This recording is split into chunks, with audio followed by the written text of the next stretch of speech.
Good Good morning. morning, sir. Good morning, Hemant. Good morning, everybody. I hope I'm audible to all of you. Yes, sir. Good morning, Jayan sir. This is Dipali from Good morning, sir. BCIPS. Good morning. So we are just going to start the session within 5 minutes, sir. Okay, fine, fine. Okay, thank you, sir. Ji? I'm audible, no? I'm Yeah, audible enough, clearly? enough, sir. Enough audible. Yeah, okay. Thank you, sir. Yeah.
Yes, Lokesh, we can start now. Okay, ma'am. So, a very pleasant morning to one and all present here. On behalf of BCIPS, I, Lukesh Taneja, welcome you all to today's guest lecture, which is based on the theme Fundamentals of Goods and Services Tax. We are so pleased to be with you today and to have the chance to introduce today's speaker. Today, we have Mr. Jayanta Saha, who has done BE Mechanical, MBA, DBF, and MA Economics. Sir has an experience of more than 23 years in teaching industry and is working as a senior regional head in Times. He is also teaching verbal section in aptitude based exams. He also has an expertise in preparing students, those who get their calls from different IIMs for group discussion personal interview. Sir is a mentor to IIM call getters. He is also a trainer for IIT Delhi batches for CAT preparation. Mr. Jayant Saha have taken career counseling academic seminars at various colleges like Stephens, Hindu, Hansraj College, NSIT, LSR, Miranda House, Jesus and Mary, Dayal Singh, etc. Not just this, Sir have also taken vocab building, case study, and communication workshops at NSIT, DCE, etc. He have also taken group discussion, personal interview sessions at CBS, GGS, Satyavati, LSR, Aryabhatta College, etc. Lastly, Sir have taken career after 12 sessions at CPS, Mount Carmel, St. Mark's, Air Force School, Army Public School, etc. We welcome you, sir. Without any further ado, I now request Mr. Jayant Saha, sir, to lead the guest lecture. Thank you. Thank you. Thank you, Lokesh. And thank you, ma'am. On behalf of Time, let me start with the session today. It's a short session of about 1 hour, and basically I'm going to use this PowerPoint presentation, and along with the PowerPoint presentation, I'll be also using the annotations. Okay, wherever required, I'm going to write down certain things. It's not going to be a typical lecture session, but since all of you are BBA students, I'll make it more like a caselet kind of discussion. And normally, when we look at B school studies, most of you, I believe, are BBA students, and you all are familiar with the concept of a case study. So, if you take a look at goods and service tax as a caselet or as a discussion which basically has certain complexity, certain context. So let's try to foreground the context and let's look at the relevant issues. And towards the end of the discussion, I would also encourage you guys to draw lessons from a managerial or an administrative point of view. Okay, so let's make it as interactive a session as possible rather than a one-way session. Okay, and y'all can also use the chat messages to communicate any particular query that you might have, or you can also intervene in the discussion and you can simply ask your question, just like we have it in a classroom discussion. So let it not be a one-way talk where I am trying to tell you something and you are passively listening. So you may want to intervene, you may want to observe, make certain observations, or you may want to ask certain inputs that certain queries that might help the rest of the class to elaborate on a particular topic, right? And towards the end, I would encourage all of you to also have certain lessons that you can draw from this particular discussion, so that at the end, if one or two of you could summarize the discussion on behalf of the entire class, and or mention certain lessons that we can draw from a student's point of view. So ultimately, perspective is everything, and you can look at any topic. In this particular case, it is goods and service tax. From the perspective of a chartered accountant, the issues will be slightly different. From the perspective of, let's say, a policymaker or a leader of the opposition, there could be a different perspective. From the point of view of a student who's preparing for various competitive exams, including CAT, GMAT, Bank PO, there could be a different perspective. So everything is dependent on perspective. So the same topic can be looked at from variety of perspectives. Okay, and all of us are basically students studying in a college, either in the second year or the third year, and all of us are students of BBA or students of or budding MBAs. So from the point of view of an MBA student, how can we look at this particular issue, GST, and what learnings, if any, we can draw from the same, right? So just to check whether you guys are able to really listen to me, or my audio is clear, one or two of you, can you just mention in the chat box whether I am audible? Can you just type yes, so that I can also see the chat messages?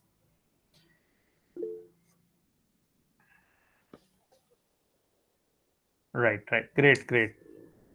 Lokesh, Pulkit, Sushant, I can see your chat messages. So let me just take the scope of today's discussion. See, it's a brief discussion about 30-40 minutes. I mean, and I'll also leave some time for question and answer, if at all you guys want to engage in a question and answer session. So to begin with, basically, we are going to talk about the importance of direct taxes and the importance of indirect taxes for an economy like in India in particular, and an economy in general also, why direct and indirect taxes are important. Then we will come to GST fundamentals, which is basically the crux of today's discussion. And then, of course, we'll be talking about the impact of GST, whether it has been favorable or whether it has not been so favorable, and what is the verdict per se, and what do people really say about how GST has really impacted them, right? So from the broad macroeconomic perspective, our focus in this particular discussion is to draw some lessons. Okay, draw some lessons, because all of us are students of BBA, and from the point of view of a BBA student, from a case point of view, from a case study point of view, what lessons can I draw basically? So I would encourage all of you towards the end of the discussion to, from a managerial point of view, what learnings you can draw. Okay, so we will keep it relevant to our lives per se, right? So that's going to be the scope of today's discussion, right? Let me take up first issue. Normally, when we say, why is theory different from practice? A particular student who has done chartered accountancy or a particular student who has done MBA, when he or she is put into the real world scenarios are slightly different. As they say, facts are stranger than fiction. Right. So what you study in your theory books and what you see in your practical reality, there might be it might be slightly different. So basically, apart from the hard skills, you also need some soft skills to survive in today's world. So from the point of view of practice, typically why practice is different is that it contains a lot of complexity. Actual real life or lived reality is often characterized by complexity, and it is also characterized by importance of context.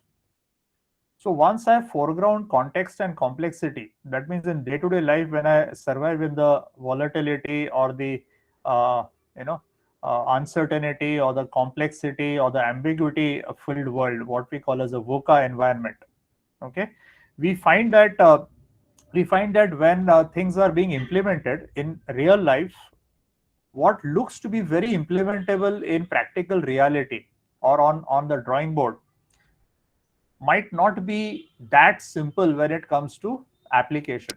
So a particular concept might look very good on paper, but when it comes to actual implementability or applicability in real life, it might contain a lot of complexity, and that is where the things become interesting, and that is why managers are needed. Okay. So why managers are needed? Because managers have to handle complexity, they have to take decisions under pressure, and we will therefore look at this entire issue of GST as a caselet which contains a lot of complexity. We will be looking at foregrounding the complexity and the context in the given issue. Okay, and what is the basic context out here? The context is basically public policy. The context, let me take the next blank slide. The context is basically public policy. Now, any economy basically consists of what? Basically the private sector or the public sector.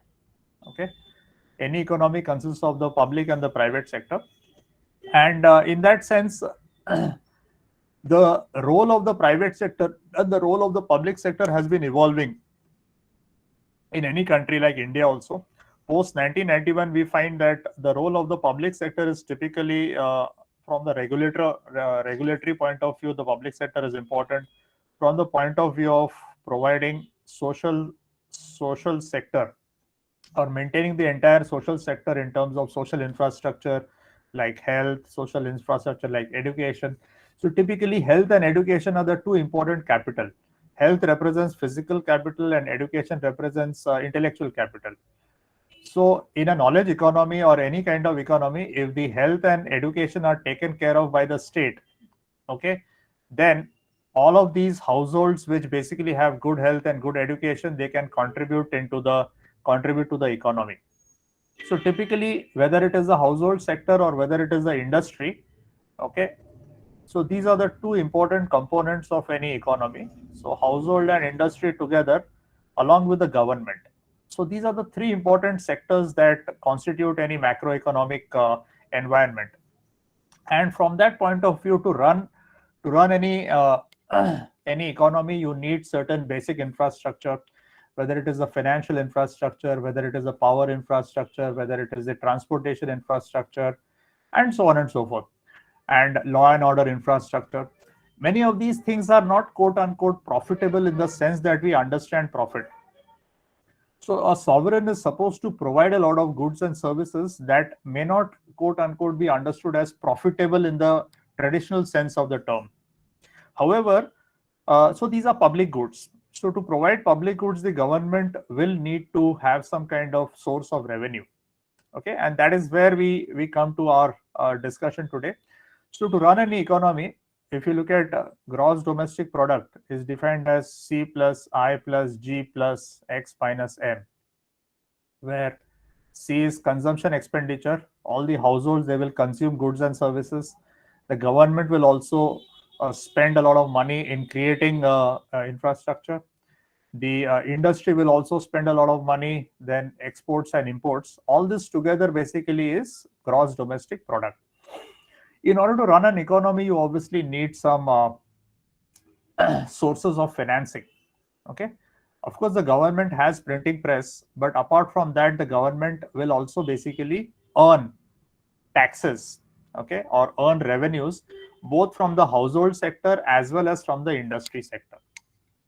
And so typically to run an economy, the government needs to finance the expenditures. So typically that is where your concept of taxes comes into play. Okay, so basically the government would need a source of revenue. Okay, and revenue basically typically it is taxes. Of course the government can also print money, but if you print money it becomes inflationary. So typically there has to be a source of a continuous source of taxation the government needs, so that it can fund its expenditures. Okay, expenditure को fund करने के लिए you need a regular source of revenues. So basically to run a household also, if suppose to run your household, suppose your expenses per month are suppose 20,000 rupees, and if your earnings are, let's say, only 15,000 rupees, the remaining 5,000 rupees is a shortfall that you will have to basically either borrow from somewhere to meet this particular shortfall. Okay, but if you borrow, obviously you'll have to pay interest on the borrowings, and basically you may fall into a debt trap if your basically income profile is not good. So ideally, of course, your income profile and your expenditure profile should keep track with each other. If your income profile and your expenditure profile are completely out of sync, then there is a problem of fiscal deficit, which we basically discuss in the budget. So fiscal deficit is usually defined as total expenditures minus total revenues. So a fiscal deficit right now, estimated fiscal deficit is approximately 9.5% of the GDP, which is pretty high. Okay, so it is almost going to double digits. So fiscal deficit as a percentage of your GDP, it has to be kept under check. So you will have to run your economy in such a manner that you cannot live beyond your means. So either you reduce your expenditure, or you increase your revenues, or you keep your revenues steady and you keep reducing your expenditures. But that may not be valid for a growing or a developing economy like India, where in order to basically finance our expenditures, or in order to finance our infrastructure, etc., a constant steady stream of investments is necessary in various sectors. Okay, and therefore expenditures cannot be curtailed beyond a particular point, and therefore your revenues profile also has to keep pace with the same. That is where the concept of taxes comes into play. The first thing that we basically discussed vis-a-vis the entire macroeconomy is basically the role of taxes. So all of you are familiar with the concept of direct taxes and the concept of indirect taxes. Can anybody tell me the main difference between direct and indirect taxes? Direct and indirect taxes में basic फर्क क्या है? Direct versus indirect taxes में basic फर्क क्या है? Can anybody type it out in the chat box? Let me see some answers. The basic difference between direct taxes and indirect taxes in one sentence. I have shown a small graphic here, and using the graphic also you can answer the question.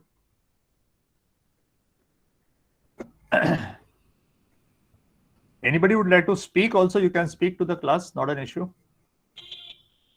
Incidence of tax and impact of tax on the same person. This is a perfect answer, but I believe it's an answer given by your faculty. Okay, but as a student, you should be able to give this answer. Yes, direct taxes are imposed on income and profits. Indirect taxes are levied on goods and services.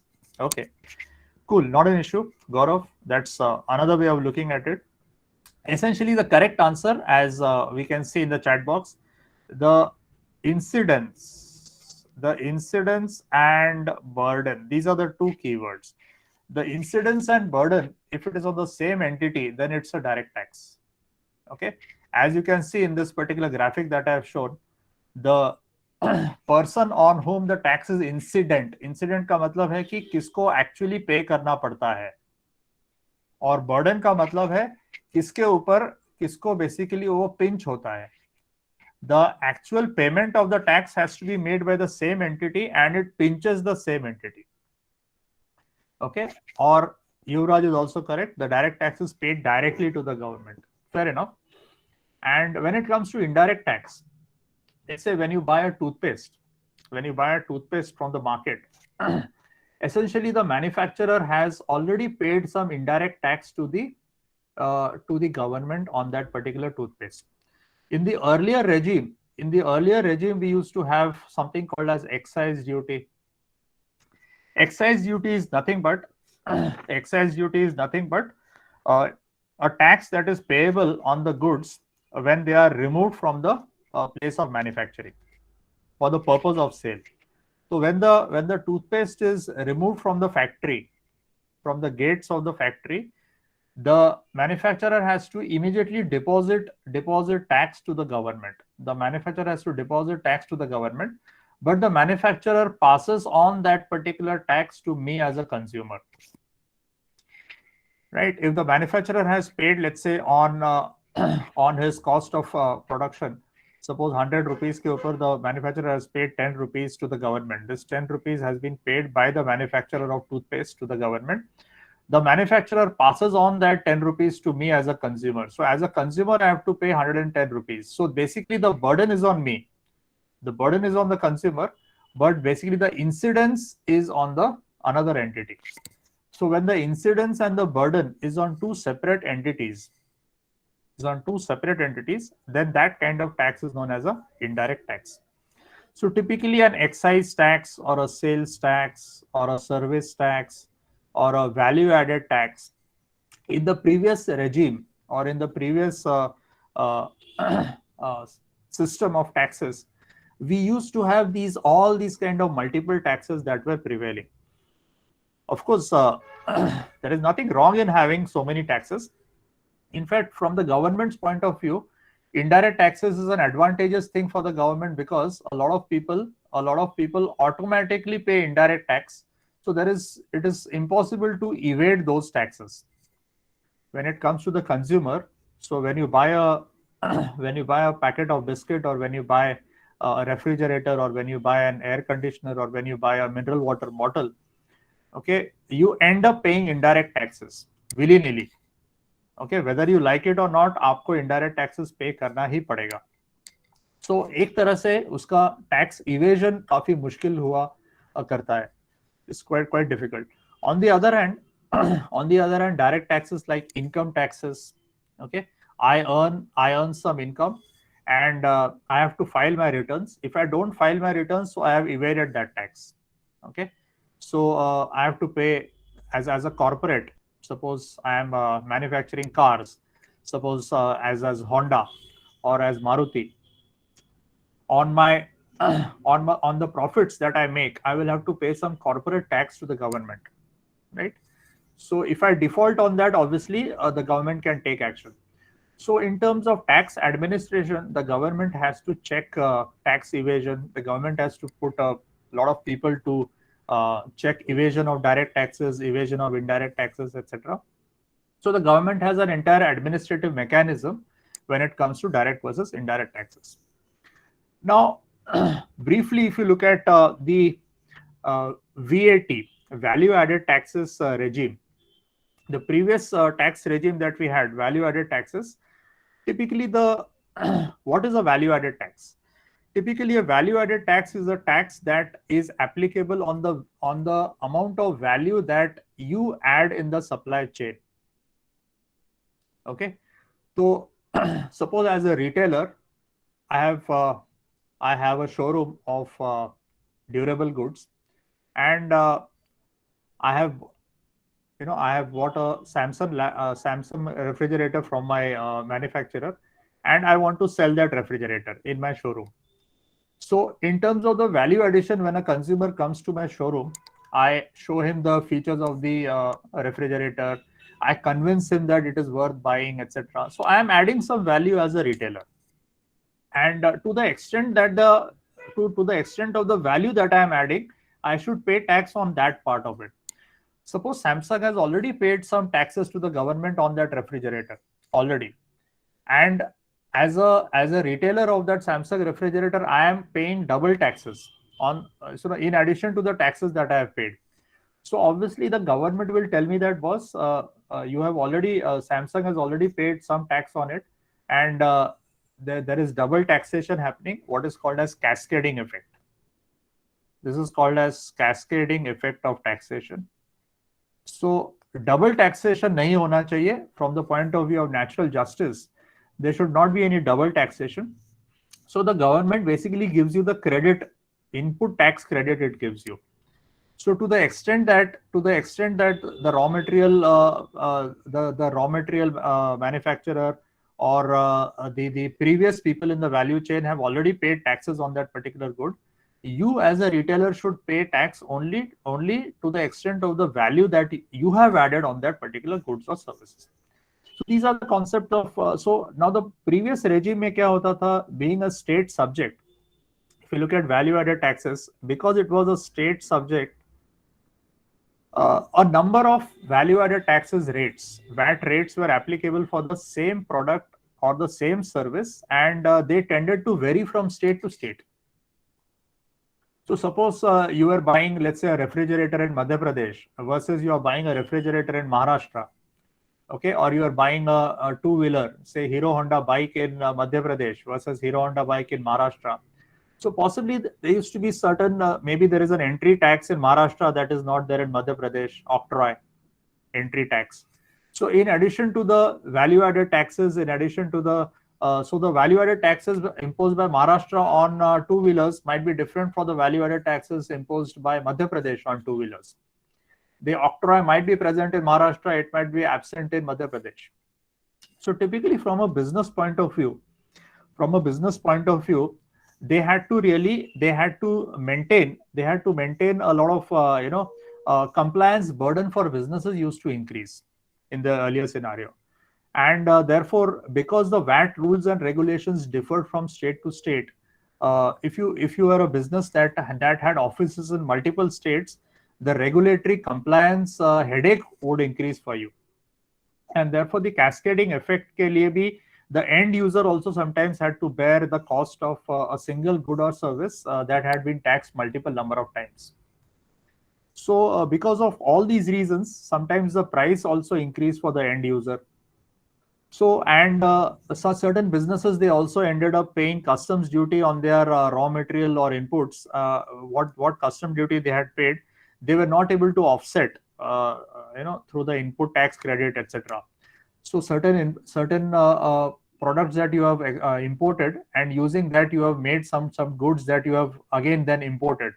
So you're not getting the input tax credit. So these were some of the drawbacks of the earlier VAT regime, or the customs duty regime, or the sales tax regime, or the value added regime. However, from the point of view of state governments, for the state governments, things like sales tax, things like entertainment tax, things like value added tax, this was a substantial source of their income. So obviously, when you look at the impact of GST on state governments, the impact of GST on various constituents of the economy, you have to remember these things. Okay, ये सब चीजें को याद रखना जरूरी है. And By the way, from the point of view of direct and indirect taxes, which of these taxes is progressive and which of these is regressive? Can you answer this question? Which of these is said to be a progressive tax and which of these is said to be a regressive tax, and why?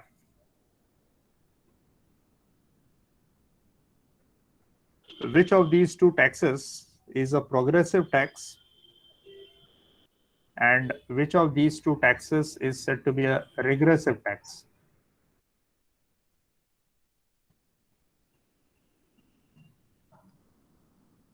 What do you think about direct taxes? If suppose a person earns, say, 5 lakh rupees and a person who earns 25 lakh rupees, will the income tax rate remain the same for these two people?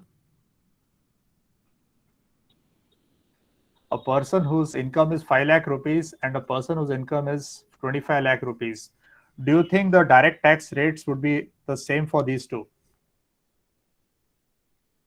Yes or no? Obviously, the person who has an income of 25 lakh rupees would possibly be taxed at a higher rate of income tax. Yes or no? That means direct taxes के अंदर you are taxing the people who are capable of earning more. You are taxing them at a higher rate. However, let's say when you are talking about let's talk about say dal. 1 kg of dal. Suppose you buy a kilo of branded 1 kg rice, 1 kg dal from the market. Whether you're a rich person or whether you're a poor person, you are paying the same GST rates. Okay, that means a person who cannot afford to pay high rates is sometimes ending up paying higher rates. But a person who can afford to pay 28%, he is paying only 10%. But a person who can't even afford to pay 5% is ending up paying 10%. So typically, one of the critiques is that, or one of the observations of economists has been that the proportion of direct taxes as a total of the number of of the amount of taxes, this ratio should be high. This ratio should be high. Direct is to total taxes high hona chahiye. So with the imposition of GST, has this happened? Let us see. This is also something to be examined. GST impose करने के बाद क्या direct taxes as a proportion of the total tax revenues of the government, has it increased or has it decreased? Because over a period of time, if direct taxes as a component of total taxes, if it increases, then the country is moving towards a more progressive tax regime. And if the number of indirect taxes, proportion of indirect taxes to the total taxes is increasing, that means in a sense the country is moving towards a regressive mode of taxation where the poor are getting taxed higher, more than what they can afford, and therefore the burden is falling more on the poor. Okay, so one of the things that should be also analyzed is, has the GST regime over the last 4 years, okay, has it really made the taxation system in India more progressive or has it made it more regressive? Right. So these are some.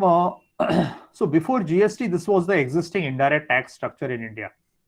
So you had things like central excise duty, additional duties of excise duty levied under various things, additional customs duty, service tax, surcharges, cess. State taxes भी बहुत सारे होते थे, VAT, sales tax, central sales tax, purchase tax, entertainment tax, taxes on lottery, entry tax, that is octroi, and luxury tax, etc.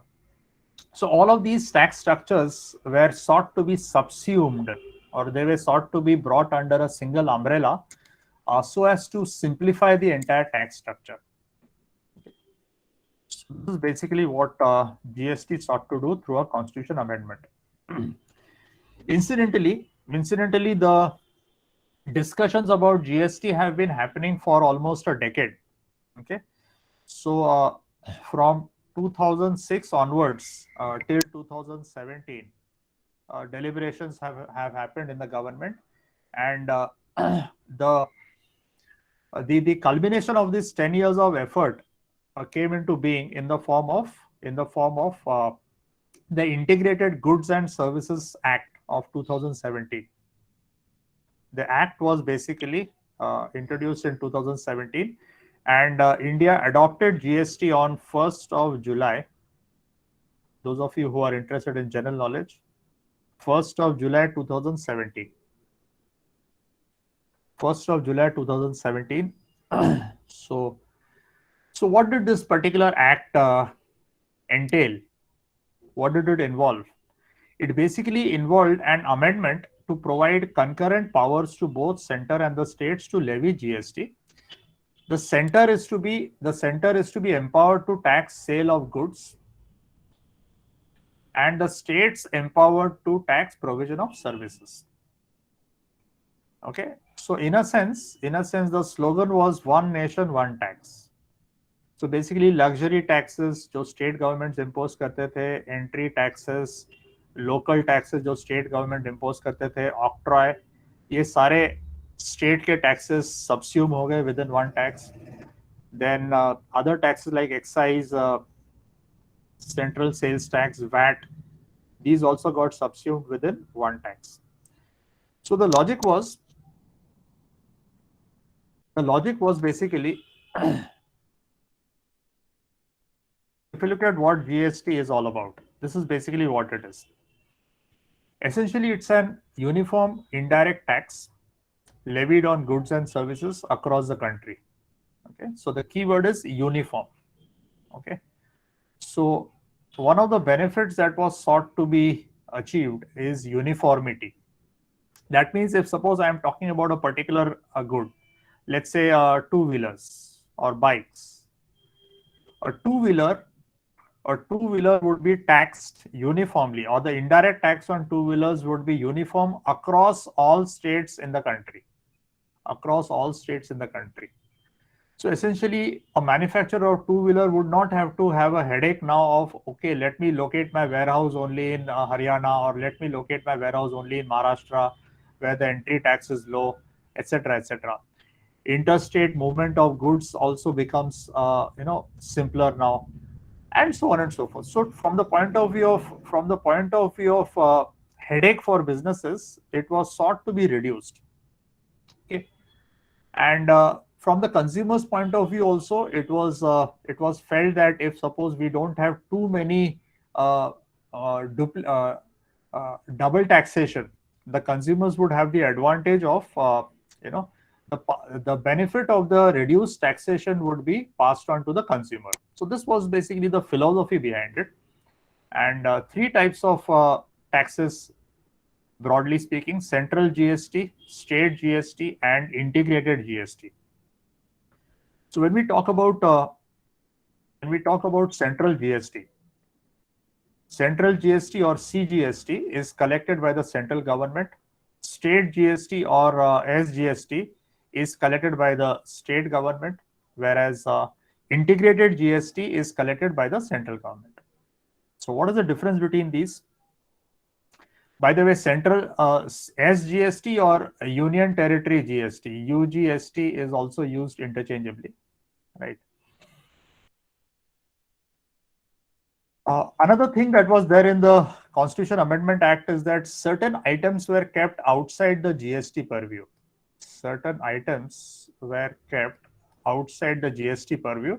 These days, there is a controversy regarding petroleum products. If you see many of the opposition leaders and many of the activists in the country are saying that the prices of crude oil, diesel, petrol, incidentally, they are not yet under the GST purview. Okay, so what is basically, so they are still under the VAT purview. And the tax rates these days are as high as 60% also on petroleum products, whereas the highest GST slab is 28%. Okay, and so therefore these constitute one of the highest sources of earnings for many of the state governments. Please note, and therefore there is a lot of heartburn for the states also. Later on, we'll be talking about the impact on the state governments, and we will see why these items are not coming under the GST purview so far. Tobacco, part of the GST, tobacco is partly under GST, but the central government has the power to levy additional excise duty because this is considered as a social bad. It's not a social good product. So it is basically a harmful product, and therefore in every budget in the past also people used to increase the excise duty on tobacco. So the central government has retained the power to put additional excise duty on tobacco. So one is petroleum, the other is tobacco. Alcohol for human consumption is again the power to tax this again remains with the state governments, and entertainment tax power to tax this also remains with the state government. So these are some of the exceptions to the GST constitutional amendment. Now the interesting thing is regarding the rates. There's a lot of controversy regarding this. You wanted to have quote unquote a uniformity. Okay, you wanted to have uniformity, but unfortunately, uniformity would typically mean that only one rate. Okay, but one rate would be problematic.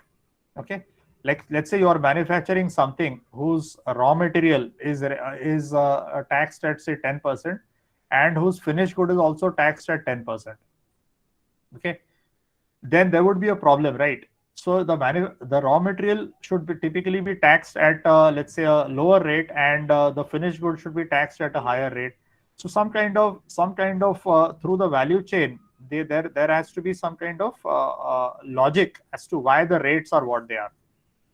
So it was decided that certain goods that are important items in the consumer basket, and they might lead to inflation and non-affordability by the poorer sections, they were kept at 0%.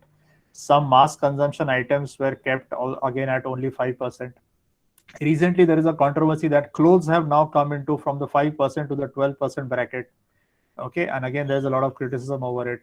So from time to time, you find that certain items which are in the higher bracket, the logic for it to be put in the higher bracket and the logic for certain items to be in the lower bracket, that is again a matter of a deliberation. Once upon a time in the budget also, certain luxury goods were always taxed at a higher rate, and mass consumption goods were taxed at a lower rate. The rationale behind that was that poorer sections of people cannot really afford certain goods, and therefore they should be taxed at a lower rate. So some kind of social equity is also sought to be brought in through the GST rates, right? Now there's a lot of problems also in the rate structure. We will see that later on towards the latter part. Further understanding of CGST, SGST, Union Territory GST, and IGST. So typically, when you look at certain goods which are coming from a foreign territory, okay, foreign countries, say when they are coming into India, IGST is put, okay, and within a state which has been shown in red, this is called as intra-state. Let's say a cashew nut trader sitting in Chandni Chowk in Delhi supplies goods to another trader sitting in Govindpuri in Delhi. So typically the transaction is intra-state, Delhi to Delhi transaction हो रहा है.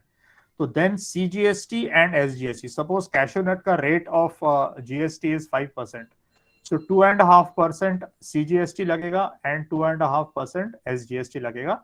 And CGST will be collected by the central government, and SGST will also be collected by the central government, but will be shared with the Delhi government. Okay, so that is called as an intra-state transaction. But suppose a cashew nut trader from Delhi is supplying goods to a cashew nut trader in Haryana. So that becomes an interstate transaction. Interstate transaction. For an interstate transaction, IGST is implied. IGST of 5% will be put. Okay, that is CGST plus SGST को मिला के. So cashew nut का अगर rate of GST है 5%.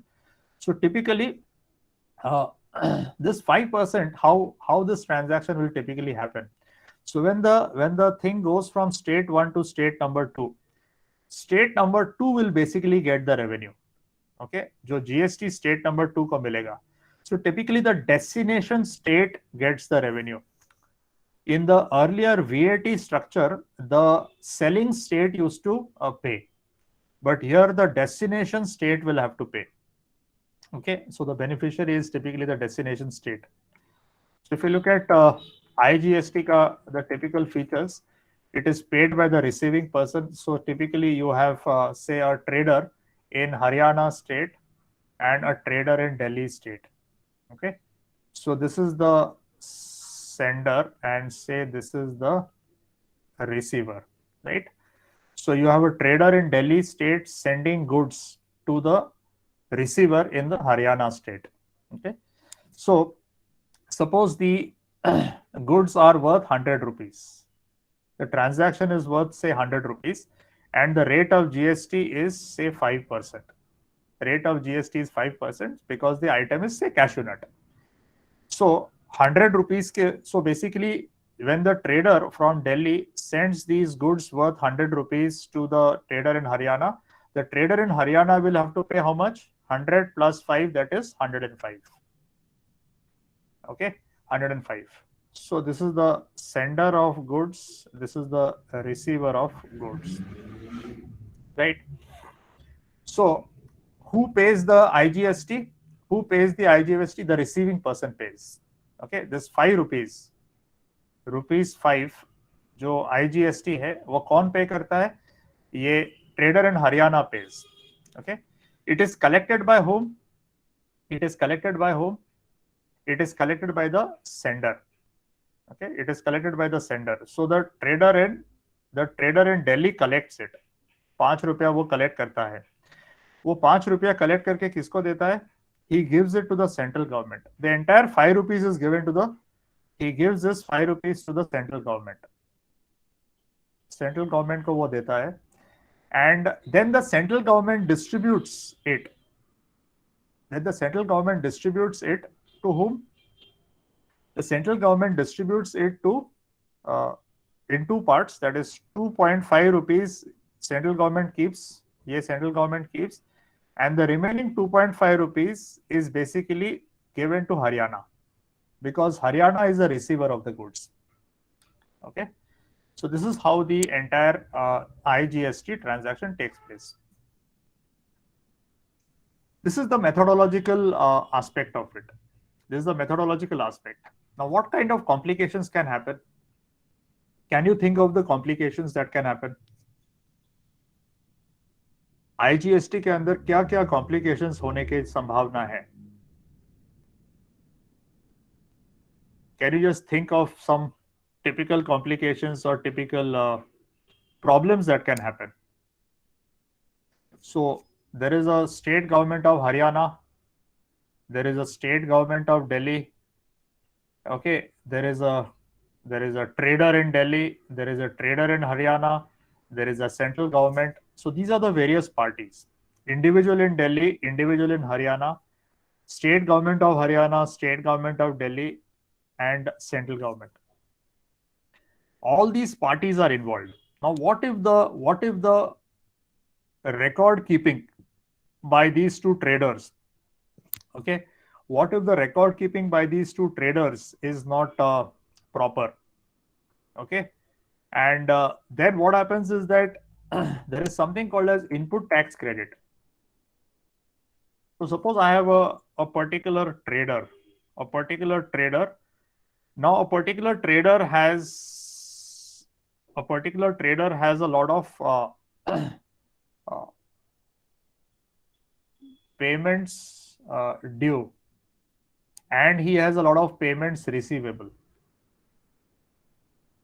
Okay, he has a lot of payment receivable because typically in the supply chain there is something called as a input tax credit, ITC. So if I as a trader have basically received certain goods from my supplier, and I have further sold that to my buyer, So I will get some input tax credit, which has been already paid, by the previous person in the value chain, and I will basically apply to the government. So if suppose I have paid 20 rupees as GST, but out of this 20 rupees, 10 rupees tax was already paid by my supplier on this particular tax earlier to the government. So if the supplier submits a record to the government and I also submit the records to the government, I will get this 10 rupees refund back. And the net tax that I will have to pay is only 10 rupees. But suppose my supplier does not really submit the invoices on time. I submit my invoices on time. So there is something called as invoice matching problem. Okay. I am a small trader. I don't have that much of accounting knowledge. I will have to appoint a separate accountant to keep accounts. On a everyday basis, I will have to, on a real time basis, I will have to file my, I will have to basically upload my invoices. Okay. What if my supplier does not want to basically maintain the records properly? Then the relation between me and my supplier will go bad. Okay. And so on and so forth. So there are lots of problems, and plus if the information systems maintained by the government, if they are also not proper, then what happens is that the entire system collapses. Okay. So there can be a lot of actual impact on the ground, what people have seen over the last 4 or 5 years. Let us see what has been the impact of GST over the last 3 or 4 years. This is basically what ideal scenario. This is the ideal scenario where pre-GST indirect tax structure in India. There used to be central taxes. There used to be so many different types of procedures, etc. All these procedures were supposed to be subsumed within 3 taxes: central GST, state GST, and IGST. So on paper, it looks absolutely compact. So many different taxes subsumed within 4 or 5 rates, 5%, 10%, and 28%, etc. But actual implementation के अंदर क्या problems हुए हैं. So these were the supposed benefits in an ideal scenario. If you look at, one of the things is basically a simple, easy online procedure. In reality, has it really been simple, easy, and online procedure? In reality, there were in the first few months, it was seen that there were a lot of hassles when it came to invoice matching. When it came to invoice matching, there was a lot of issues in filing the GST returns, and till date, lot of people are not really clear about the entire process. Okay, and if you look at the first few years, specific issues, if you see regarding the mismatch and other things, people said that actual traders have said that there is a frequent problem of matching. There is a frequent problem of invoice tracking. There is a problem of vendor communication. And so reconciling the differences becomes a major issue in terms of matching. Another problem that people have faced is tax evasion using fake invoices, credit laundering, etc. is again a major issue.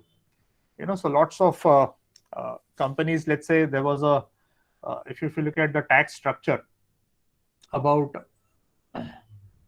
the rate on rubber was about 18%, and the rate on Hawaii chappals was about 5%. So there were a lot of fake firms that were created. About 500 to 600 fake companies were created and invoices were created, and the input tax credit that people claimed on production of supposed production of this particular commodity amounted to crores of rupees, hundreds of crores of rupees, and it amounted to creating fake companies. So this is some kind of inverted kind of tax structure. So there were a lot of these problems in terms of implementation. There were problems in terms of IT infrastructure. There were problems in terms of impact on inequality, as we have seen, because essentially, indirect taxes are regressive in nature by its very nature. And if you look at 2017-18 versus 2020-21, okay, the ratio of direct taxes is to total taxes. The ratio of direct is to total taxes. It was about 52% in 2017-18, and it is now about 47 to 48%. That means this has fallen. Also, the corporate taxes is to total has also fallen from about 28% in 2017-18 to about 24% in 2020-21, which basically goes to show that if you look at the entire pie chart, the share of indirect taxes is to direct taxes. This particular shaded region has been increasing. And from the point of now, it's okay if this additional money is channelized into social sector spending, then it's okay. Health and education and other Manrega, etc. These kind of social expenditure, if you spend it, then it comes back into the system, okay, through capital formation. But if you last 3-4 years, the expenditure on health, expenditure on education, health expenditure on Manrega has been more or less stagnant, and therefore certain economists have argued that the impact on inequality has been pretty high, okay, because of the proportion of direct taxes as a total, as a proportion of the entire total taxes. If this ratio, in fact, in 2021, the share of direct taxes in the total has been 15-year low. A 15-year low raha hai.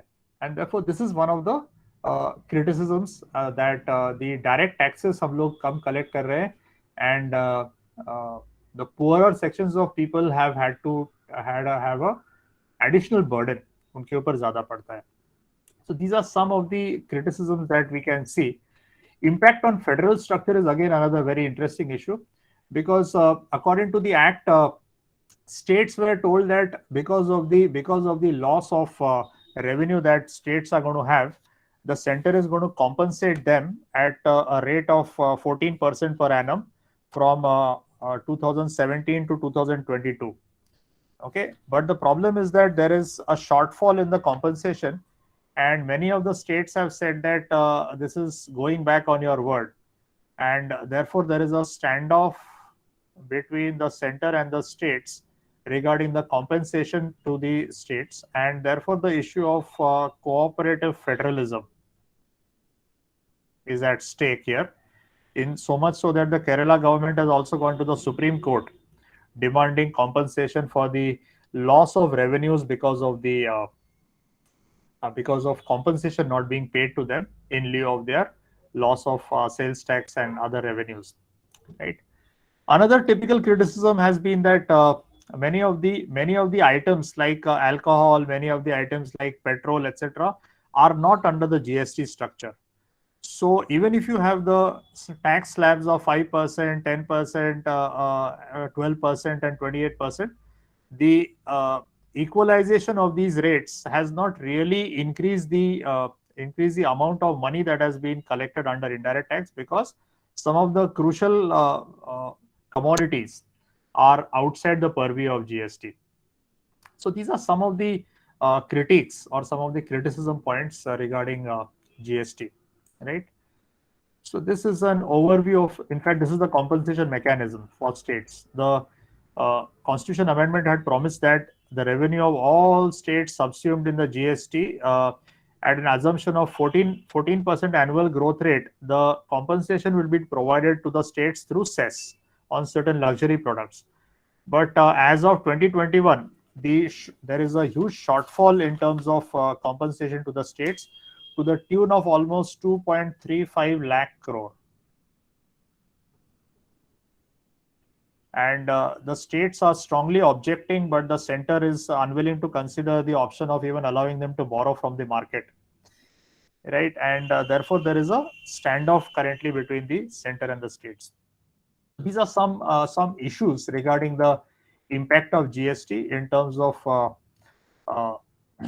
also there are issues of legal disputes, because there are certain MNCs who have back offices in India, and regarding the back offices, earlier their items used to be considered as exports and they were zero taxed, 0% tax hota tha. So there is a dispute regarding whether these exports are to be taxed or they are to be treated as zero tax commodities. Then when a distributor is given certain discounts by the manufacturer and then reimbursed for those discounts, whether those reimbursements should be taxed or not. There are some pending legal disputes or legal issues also regarding the GST implementation. And so from that point of view, there are a lot of other issues. And in fact, some people argue that the complexity of the issue is such that many of the things were discovered after actual implementation of it. And then the government tried to, or the GST council tried to make certain corrective, make some corrections as they went along.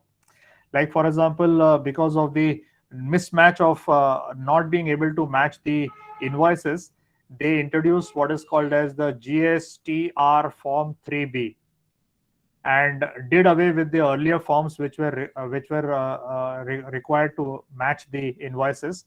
And because of this particular form, there was a lot of fake invoicing. People were able to get the loopholes in.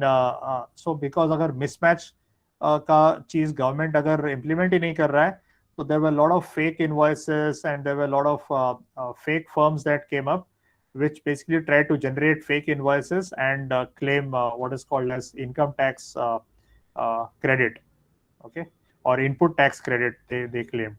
So all these kind of loopholes were found, and over the last 4-5 years, this has been the the verdict as far as GST is concerned. Okay, so it's an ongoing thing because it requires a lot of changes from time to time in the system, right? So before we wrap it up for today's discussion, are there any specific points, questions, lessons that you guys have taken from this entire discussion? Okay. Any other points that you guys want to ask, observe, comment on before we wrap it up for today?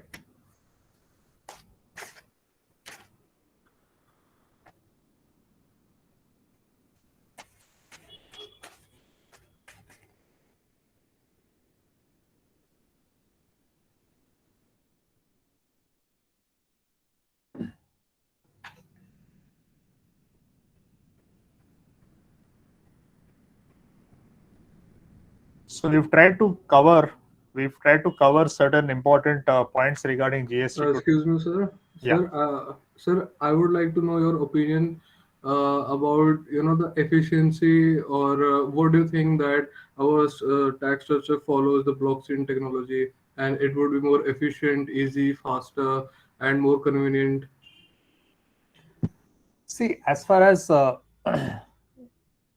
regarding the efficiency, see, people on the ground, people who are actually small business people, if you read various articles in the Economic Times, Business Standard, etc. So journalists who have interviewed actual real life businessmen who are facing the problem, most of them say that it is not feasible for us to really maintain a dedicated person to keep on filing or uploading all our returns in a way. It's a very bulky process, and many of these things have to be also matched with my vendor, because if I'm claiming input tax credit, and if my supplier has not done the return filing properly, then the income tax authority will not give me the input tax credit. And if the input tax credit is not really available on time, then the entire business cycle goes for a toss, right? So my money gets locked up there. I pay my tax, but if my supplier's filing of the tax does not result in input tax credit for me, so I will have to put a person who's sitting whole day and following it up with my vendors and trying to the GST council will also have to put dedicated personnel on trying to do the matching of the inward and the outward invoices. And people on the ground has said that it becomes too much of a hassle, and the cost of doing business goes up, right? So one of the critiques, Sumit, one of the critiques was that before launching this particular thing, the uh, the IT infrastructure should have been such that it should have automatically punished any kind of violation. But it so happened that in the initial few months, because everybody wanted to encourage businessmen to use this new system, so this violation was not really punished very severely. And the forms that were required to be filed by everybody, they allowed people to file without them also. Okay, so GSTR1 and GSTR2 के बिना भी filing allow किया, और इन loopholes को लोगों ने use करके उन्होंने फेक इनवॉइसिंग का पूरा रैकेट शुरू किया. सो अभी now the things are that basically 100 बात की एक बात यह है कि जो पूरा जो आईटी का जो इंफ्रास्ट्रक्चर था और the lack of the will of the government in having zero क्या बोलते हैं zero or having zero tolerance for any kind of violation, इसके वजह से अभी सिस्टम अभी लोगों को लगता है कि we can take advantage of the system, right? Yes, sir, there are loopholes, sir. Just Yeah. 1 or 2 weeks back, I was reading an article. There's a company, there's a firm called Hedera Hashgraph. It works on a technology called Hashgraph. So so there are two Indian companies, Indian giants like Wipro and Tata Communications, who are in the governing body of that. So they say that their system is more convenient and will be very efficient for filing taxes, financial transaction, cross-border transaction, and etc. So do you see that in next to 5 to 10 years we'll be able to achieve? Yeah, I got your question, Sumit. So basically, I am reminded of a interesting saying: laws are like laws are like spiders' webs. The small insects get entangled and the big ones get crashed through. So typically जितना ज़्यादा law enforcement authorities, tax administration authorities जितना ज़्यादा checks and balances बनाते हैं, there is equally another parallel economy, so to speak, that tries to go around these laws.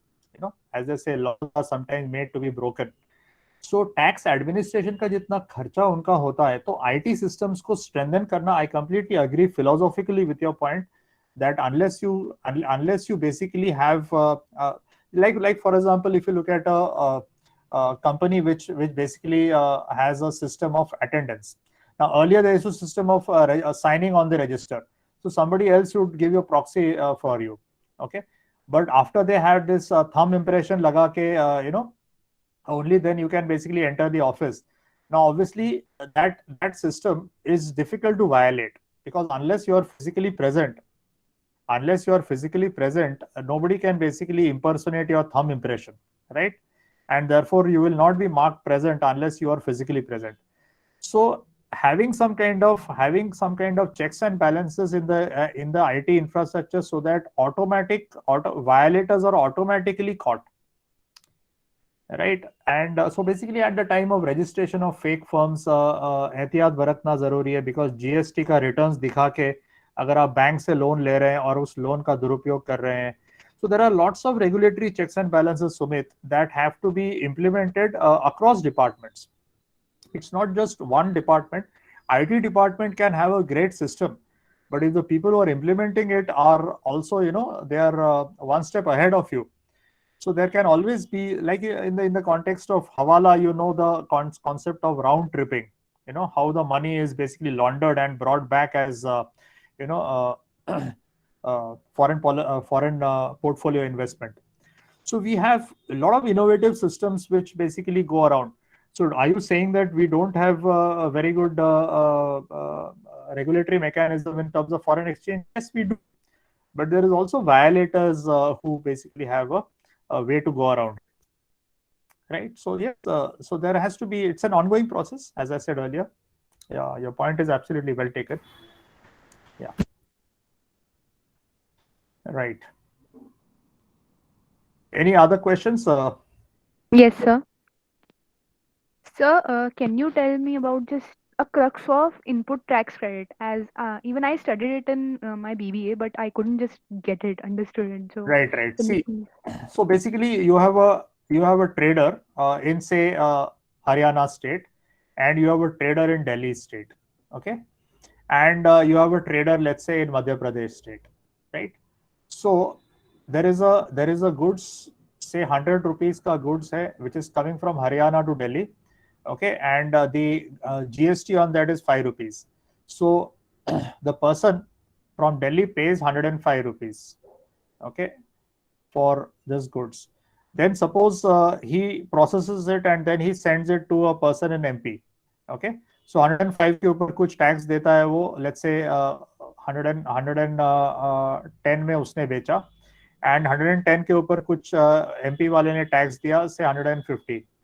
So basically, जो the trader in Delhi, if you think in terms of his perspective, the trader in Delhi has to basically has paid what? He has paid 105 rupees. So 5 rupees he has paid here to the trader in Haryana, right? 5 rupees he has paid, and the trader in MP has paid 15. So if you think in terms of the person in Delhi, he has paid 5 rupees GST, okay. But the trader in Haryana had also paid some GST on that same good, okay. So typically जो उस particular good के ऊपर जो trader इन हरियाणा ने suppose 3 rupees already पे किया है, okay, अच्छा, अब trader in Delhi has paid 5 rupees to the trader in Haryana, and when he basically sells the goods to the trader in MP for 110 rupees, the trader in MP has also basically paid another 5 rupees, okay, on it. So so basically 115 rupees का transaction है. So the input tax, the person who is input tax, the trader in Delhi, when he files his returns, GST returns, he will basically get some credit for this 5 rupees he has paid to his supplier, okay, over and above. So the tax that the trader in Delhi pays to the trader in MP, because MP में जो बंदे ने basically माल भेजा है, the person, he has also, the trader in Delhi has also paid. So over for the entire month, the trader in Delhi का suppose outgo है, payment उसको जो पे करना है बाकी लोगों को, 4 लोगों को सपोज उसको पे करना है, एंड 4 लोगों से उसने बेसिकली माल लिया है, तो जितना माल लिया है उसका जो इनपुट टैक्स क्रेडिट वो बेसिकली सरकार को रिफंड के लिए फाइल कर सकता है, okay, he can file for refund for those inputs that his suppliers have already paid to the government. For those inputs that, so it's typically a value added tax, okay, it's a value added tax. So raw material का cost अगर suppose 10 rupees है, and finished goods का cost अगर suppose 15 rupees है, and so आपको basically आपने क्या किया है, आपने बेसिकली 5 रुपीज का वैल्यू ऐड किया है, तो आपको 5 रुपीज के ऊपर टैक्स पे करना चाहिए, ना कि इस 10 रुपीज के ऊपर की. सो 10 रुपीज के ऊपर किसी और ने सपोज 3 रुपीज का टैक्स ऑलरेडी पे किया है, तो 5 मल्टीप्लाइड माइनस 3, 2 रुपीज का आपको बेसिकली अब टैक्स पे करना चाहिए, 3 रुपीज का आपको क्रेडिट मिलेगा, इनपुट टैक्स क्रेडिट मिलेगा. Okay. Okay, sir. Okay, thanks. And the problem is that if your supplier does not really file, show the tax invoices to the government, then you will not get that income tax credit. And another problem is that between A and B, problem is that these days people have set up certain fake companies. So 20 rupees, suppose I want to pay tax, and remaining 80 rupees I want to basically avoid tax. So I open a company in the name of my cook or my driver, and that's a fake company, say B. and that particular company is again doing transaction with another fake company C, and my actual supplier D, जिसको 100 रुपये का माल देना था, वो C के साथ deal करता है. तो ये बीच में बहुत सारे फेक कंपनीज क्रिएट करने की वजह से lot of input tax credit is being claimed by company A and company D, and the government is now having to investigate all these companies, 400-500 companies in between. तो पूरा एक scam चल रहा है इनपुट टैक्स क्रेडिट का avail करने के लिए between A and D. So there are lots of these maze of companies that the government is having to investigate. Going to the Sumit's earlier point, you know. Okay, sir. Yeah.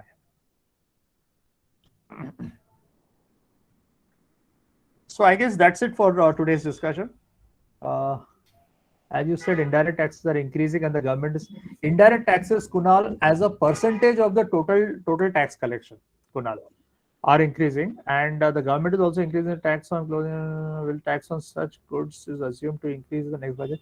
See, the point I was trying to make, Kunal, was a macroeconomic point. You know, in general, the poor people who are unable to afford very high rates of taxation, so everyday consumption goods के ऊपर taxation अगर उनका कम रखा जाता है, जैसे previous budgets में क्या होता था, last 10 years, 20 years, every year the excise duties on certain things that the poor used to consume used to be kept low, जैसे food grains, etc. And items on, say, luxury consumption like air conditioners or etc., television used to increase. But so that was basically progressive taxation and trying to pinch the poor less and pinch the rich people who can afford more. That was the point I was trying to make here.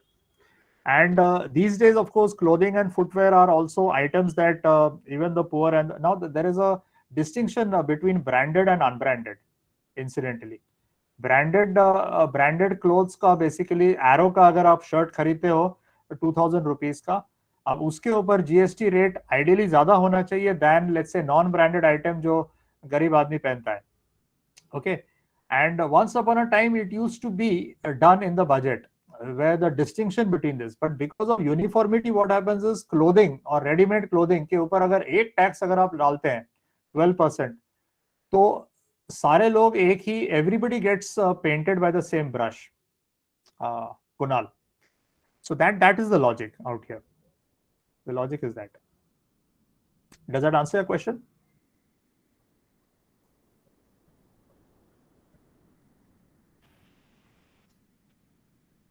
Thank you so much, sir. Yeah, thank you, ma'am. Good morning, everyone. I feel honored and privileged to get an opportunity to propose vote of thanks on this eventful day. I, on behalf of BCIPS fraternity and on my own behalf, extend my deep regards to Mr. Jayant Saha for gracing the event and sharing his valuable knowledge on fundamentals of goods and services taxes. Thank you, We are ma'am. greatly encouraged by your gracious presence and immensely benefited by this informative session where you talked about the old and new regime, tax regime, direct and indirect taxes, input tax credit, existing indirect tax structure in India, features of Constitution Amendment Act, impact of inequality, etc. Thank you, sir, for making an excellent presentation and making this lecture very meaningful and interesting. My pleasure, ma'am. My pleasure. Thank you. Thank you to everybody. Thank you. Thank you, Thank you, sir. Thank you, sir.